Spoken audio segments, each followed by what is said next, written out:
Yes, Commissioner? You want to know about natural hollow spaces in the Earth. Got it. To the lab.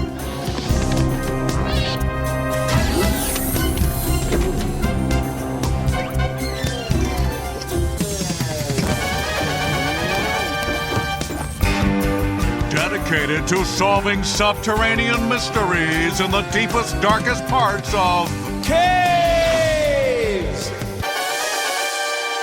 Bill Nye the Science Guy. Bill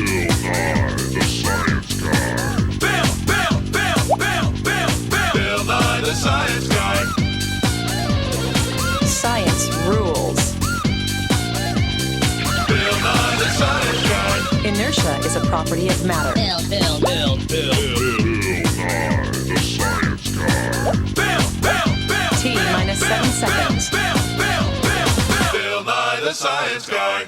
Brought to you by Stalactite Interior Designs. Fine crafts for your home, lovingly created the old-fashioned way. One drip at a time. We live where we can see. We live where the sun shines. But there are places all over the world where there's hardly any sunshine at all. They're not up where we live. No, they're deep, deep in the earth. They're caves. There are all kinds of caves with all kinds of living things in them. Caves form wherever material, or rock or ice, gets carried away from an underground space stiff enough to support a roof. So, there are caves under ice, caves underwater, and caves underground. Caves can be almost anywhere. Take a look at this. It's our underground cave formation simulation model of science. Everywhere we go on the Earth's surface, there are rocks, layers of rocks. Now, some parts of the Earth used to be underwater. They used to be part of the ocean. So now we find places where there are layers of rocks made of ancient seashells. It's chalky rock, limestone. So let's say this layer of sugar is a layer of white, chalky rock, limestone.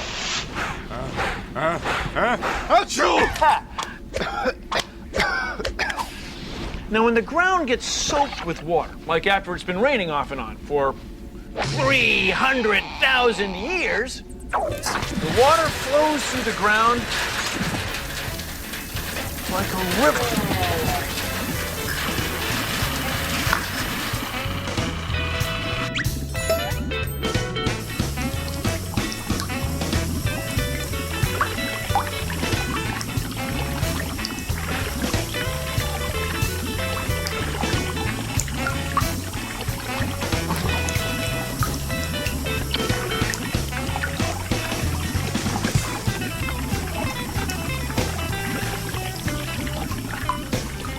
Chalky limestone dissolves slowly, and we get a cavern, a cave.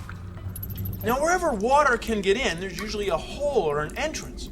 If water can get in, living things can get in and start living in special ecosystems. We get bats,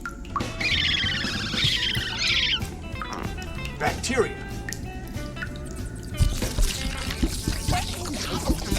fungi, spiders and insects, fish and amphibians that we don't see living anywhere else. See, stuff that lives down here doesn't need light. And with all that rock and dirt for a roof, caves are insulated. The temperature stays about the same all year round. Caves are wild. They're cool. Well, they're constant, really. That's what makes them so fascinating. Things in caves change so slowly that if you made a footprint, it could be there for 200,000 years. That's why I find this part of the lab so fascinating.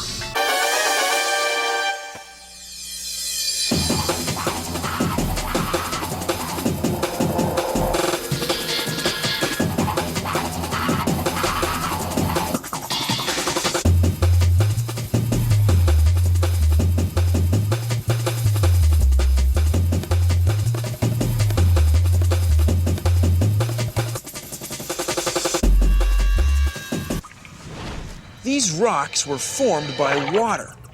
dripping. The water is loaded with minerals. The formation growing down from the top is called a stalactite. It holds tight to the ceiling. The formation growing up from the bottom is called a stalagmite. It might reach the roof. Both the stalactite and the stalagmite were formed by the same drops of water. Dripping, dripping, drip by drip by drip. The whole thing really starts on the surface. That water is coming from above the cave. As it drips through the rocks, it picks up minerals. When it falls down here, it leaves the minerals behind. After a while, they build up. This stalagmite is, 4 million years old. And you know what else? It's gotten ever so slightly bigger while we've been here. One drip at a time. Drip, drip, drip, drip, drip,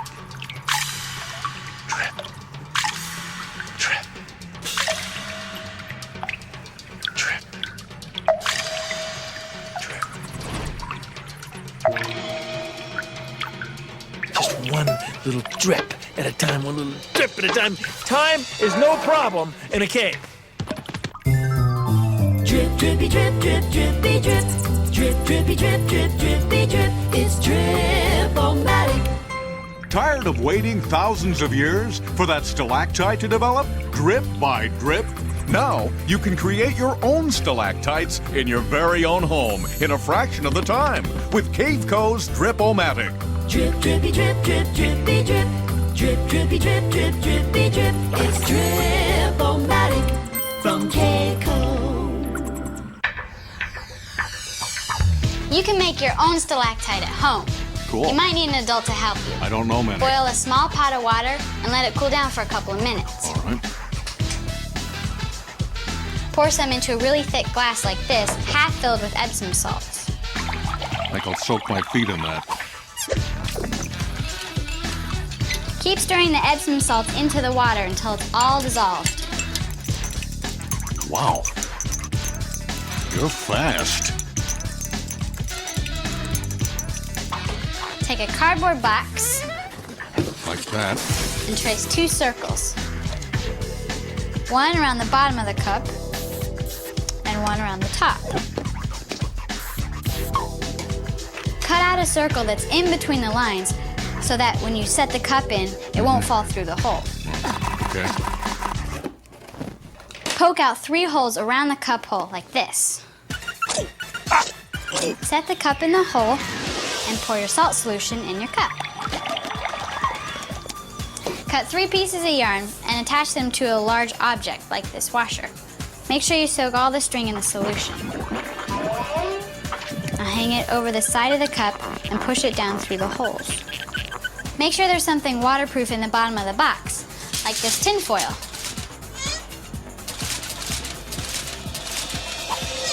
You'll have to watch your experiment for a few days.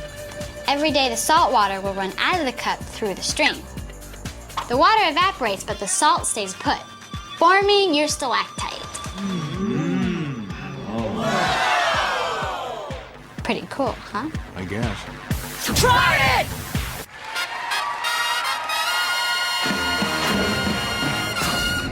From the home office in Carlsbad, New Mexico, I now hold in my hand tonight's top 10 list. The top 10 things overheard in the cave. Number 10, drip, drip, drip. Who left the water running? Number 9, I may be blind as a bat. Wait a minute, I am a bat. They're all different kinds of caves, but they're not all underground. This is a cave. It's a lava tube. A lava tube! Well, yeah, it's underwater. This is a cave. It's under ice. It's an ice cave. It was formed by this stream. Ice caves form in glaciers, slowly moving rivers of solid ice. And under them, and they usually have a stream flowing through them, the warmth of the flowing liquid water melts a tube in the glacier, and we get a cave, an ice cave. They're cold. Ice. Some caves are formed by fire. Hot lava. When a volcano erupts, hot molten rock, lava, flows out of it. Sometimes while the lava is flowing, the surface cools to form a roof, while the lava flows underneath. Eventually, when the lava stops flowing and drains away, we end up with a tube, a lava tube, a cave formed by fire. Lava, hot, ice, cold, hot, cold, caves, caves, formed by fire.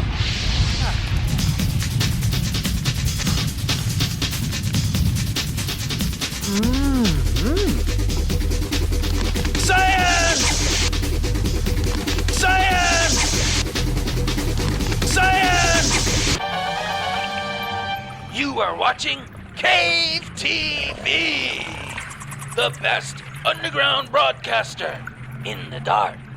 If you're going to spend all winter in a cave without eating, try hibernation. What kinds of creatures live in caves? Let's go to the chart. Bill, over here. The chart. Yeah.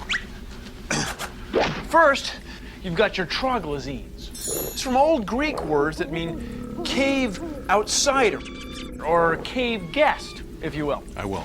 So bats fly around outside the cave all night and come into the cave during the day to sleep.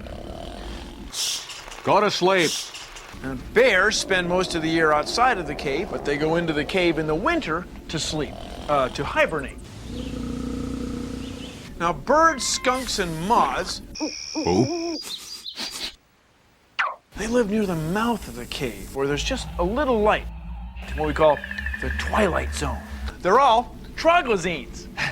Next, you got your troglophiles. That's from words that mean cave lover. These creatures love the deep, dark, wet environment of a cave. Who doesn't? Earthworms are troglophiles. Finally, you got your troglodytes. That means the true cave dwellers. They're insects and spiders, amphibians, fish, crustaceans that all live in caves. They can't live anywhere else. In fact, these creatures are often blind or they have no eyes at all. And they often have no color or pigment in their skin or shells. See, they're all cave creatures. Like, I'm a cave guest. Troglodytes. Come on. I love caves Troglophiles. because of all the cool things that live there. Hello. Troglodytes. Oh, my! It's a giant freshwater crustacean Bill. with no pigment in its shell. Better run! Run! Bill.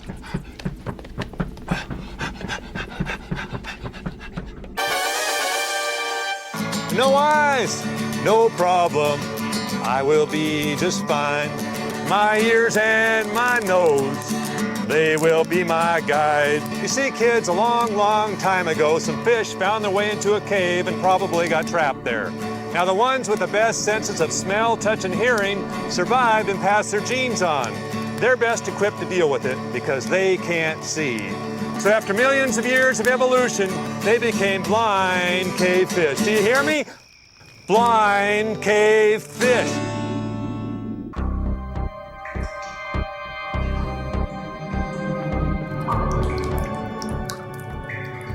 It's wet. It's cool. It's dark. We're in a cave. And the temperature and the humidity is always about the same, all year round. That's because between us and the outside world, there's 250 meters of dirt. Meters and meters, football fields of earth. It's a good insulator, so the temperature and the humidity is nice and even all year round. That's why animals like to come in here to hibernate. It's comfortable. You never know what you're going to meet in a cave.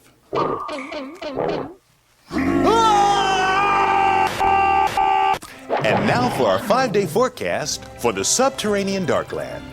Monday, the cave will be 12 degrees Celsius, damp and dark. Tuesday will be 12 degrees, dark, with a high probability of dampness. Wednesday morning starts off a chilly low of 12 degrees, peaking to a high of 12 degrees with a 0% chance of sun. And on Thursday will be 12 degrees, damp and dark. On Friday, you're going to want some fresh batteries for your flashlights because it's going to be 12 degrees, damp and dark. That's our 5-day forecast. Tune in next week when we'll play this report over again and again and again. Don't be a fool. Cave TV is cool. Really, we mean it. The temperature is a steady. The temperature hardly ever changes in here. No, it's like, Caves are natural hollow spaces in the earth. Some are on rocks, some are on ice, and some are underwater. But almost all of them are really dark. Which isn't so bad, because then I don't have to look at your ugly face. Hey, who you calling ugly? No, who you calling ugly? You? Man. Deep in a cave, there's no sunshine. So how can anything live down there? Well, please consider the following. See those birds? Well, they're not birds. They're bats. They live in the cave, and they come up on the surface at night to look for food. We say they're nocturnal. That means going about your business at night. And their business is eating, mostly. 500,000 bats, tons of insects every night. It's all-you-can-eat insect night above the Chihuahuan Desert.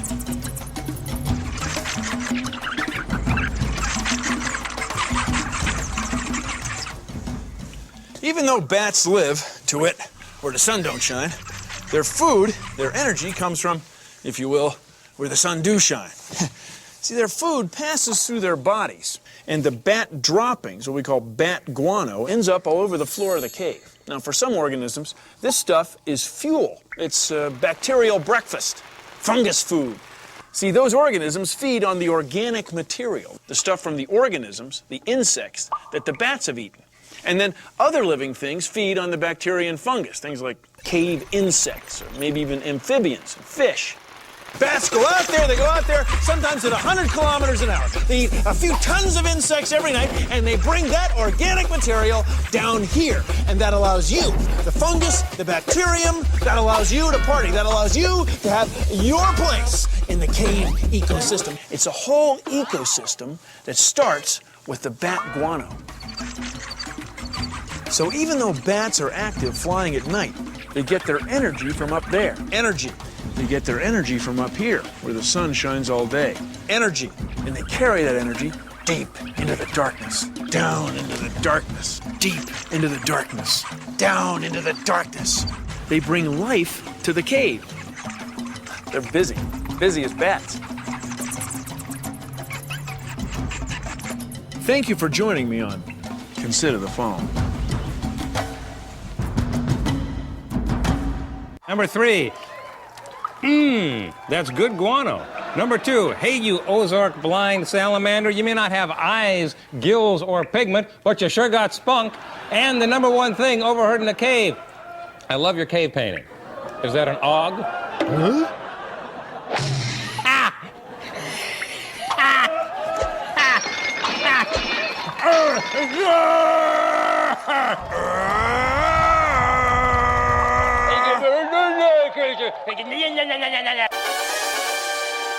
As you may know, this is a cave, okay? And you're saying caves are dark and cold and I don't want to be involved in caves. Okay, because caves are scary and spooky. Caves are cool. See those stalagmites? See those? You hear them complaining? No, they love it here. They love it. Look, stalagmites were made for this place. No, wait, what I mean is this place made stalagmites. See, you'll never find a stalagmite like that with the sort of vampire drippy stuff. You're never going to find that on the surface. A hollow space that's under the ground. In lava, ice, and limestone they're found. They're caverns, caves and caverns.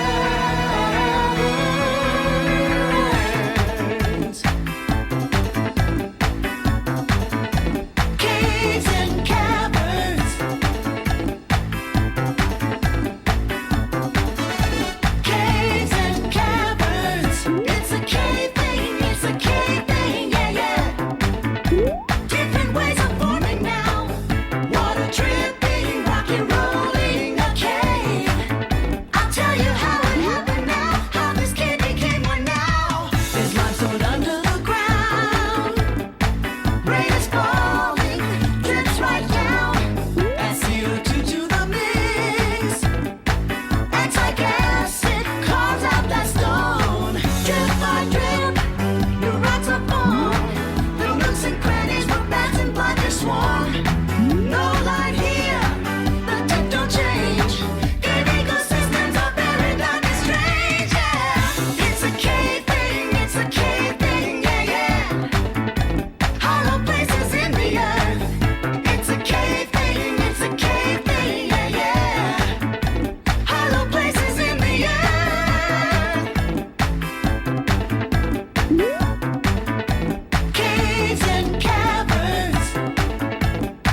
Well, that's our show. Thanks for watching. If you'll excuse me, I've got some speleothem growth acceleration curves to differentiate. Whew. See ya.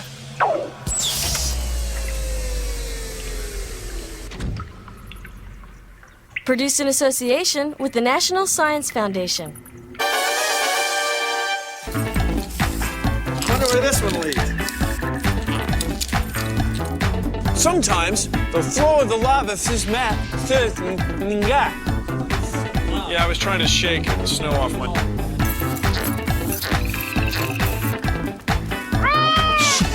Sorry. You got bats bringing in guano. That's a whole other situation. Bats bringing guano. You don't have that, in your kitchen cupboard. If you did, you would, well, it would be different. You never know what you're going to find in a cave.